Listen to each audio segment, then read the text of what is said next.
Peace and blessings, everybody. Rob YB Youngblood coming at you with another LinkedIn Locksmith tip. This time I want to share with you a way for you to explode your LinkedIn network without even having to leave your house. Now, let me tell you the premise for this tip. I have a coach. His name is Glenn P. Brooks Jr. Shout out to Coach Glenn P. Brooks Jr. Make sure you follow him on all platforms.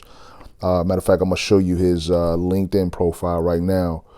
Glenn P. Brooks Jr., phenomenal, awesome coach, relationship and business development specialist. Both he and his wife, Cherie, just relocated to Panama City. And I was going to send him this message directly, but I figured why not I use this as a teachable moment to impact more people. So, OG, this is for you. All right, so one of the things that I was sharing with Glenn was that he could use LinkedIn to explode his Panama network without even having to leave his home. And this is how he can do it. And this is how you could do it too. Start by going to the search, and in the search, type in his case, type in Panama, right? So he wants to explode his Panama network. He can go type Panama in the search and then hit people, okay?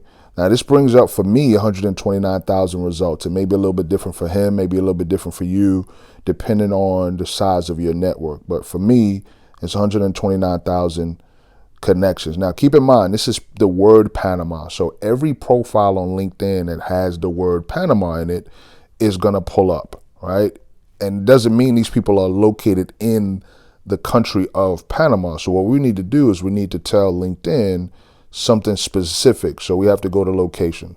So when we add location and we type in Panama, it's going to bring us some options. So we type Panama, and we'll go back in here, and it'll say, let's say Panama City, Panama.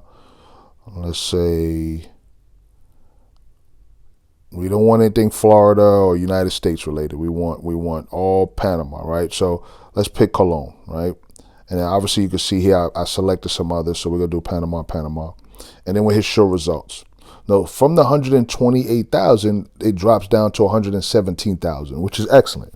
Now this is inclusive of 3 levels of connections, right? So you've got your first tier connection, you've got your second tier connection, and you've got your third tier connection. Your first level of connections are the people that are directly connected to you. So let's see how many people are directly connected to me that are in Panama.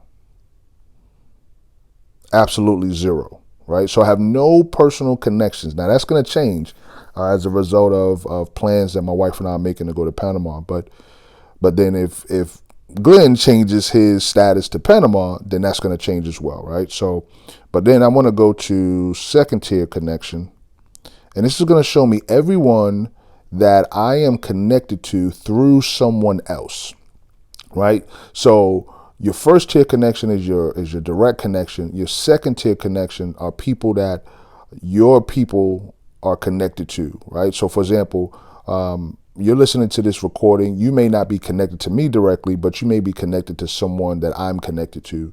So you would be a second tier connection until you and I get connected.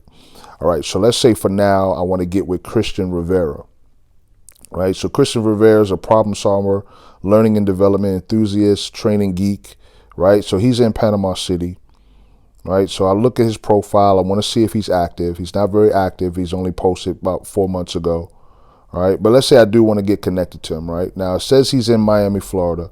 So he may have some ties to Miami, he may have some ties to Panama, but I don't want to reach out to him directly. I don't want to connect with him just yet. I don't know who he is. I'm not going to send a personal invitation just yet. I don't know who he is. But if I wanted to get connected to him, if I wanted to get an introduction, I would then identify my mutual connections. These are the people that I'm directly connected to. And then I would leverage those connections to get an introduction, right? To get an introduction. So I could reach out to Kizzy Parks and say, Kizzy, hey, I'm in the process of expanding my business, my network into Panama. I came across Christian Rivera, who I see as someone that has some mutual interest, and I believe that we can possibly add value to one another and collaborate. How well do you know Christian? Depending on how well she knows Christian, will determine the next step, which is to have an introduction to Christian. So you could do that with pretty much anyone. And what that's going to do is that's going to allow for you to literally explode your network, right? And it's not about using this to spam. You're not even looking to add these people right away. You really just want to start looking at their profile to see what their focus is. So, for example, we're looking at Jenny Silva. Jenny is the director of operations at We Recruit, talent attraction and acquisition for U.S. and Latin America, right? So she's not very active either, right? She's only posted, 2 times. So she's not really active on the platform, right? How can I tell? Because if a person's activity shows that they are not like actively posting or engaging on the platform, they're not really active. However, she may still get notifications. You never know. But at the end of the day, what we want to do is, with the same thing with the last person, we'll type or click on mutual connections, find out who's in our mutual connections, and see if those mutual connections have a strong connection to the people we want to get connected to. Now, this is why communicating with your network on a consistent basis is very, very important. Because if you don't have a strong connection, it'll be very difficult for you to leverage those connections to get to other connections. Why? People just will not respond. Either A, because they don't trust you, they don't know you. Even though you might be connected, if you don't have a relationship, it'll be very difficult for them to leverage their social capital for you. So you want to make sure that you are actively engaging your connections on a consistent basis. All right, hope this helps. Let me know. Drop me a message in the comment section. Make sure you like, share, and subscribe to this channel. And if this helped you, and if share your feedback. And if you looking for some help to level up on LinkedIn so you can increase your visibility, credibility, and profitability, contact me. I'm your LinkedIn locksmith. Feel free to connect with me on LinkedIn. Look forward to hearing from you. Be encouraged, be blessed, keep the faith. Talk soon. Peace.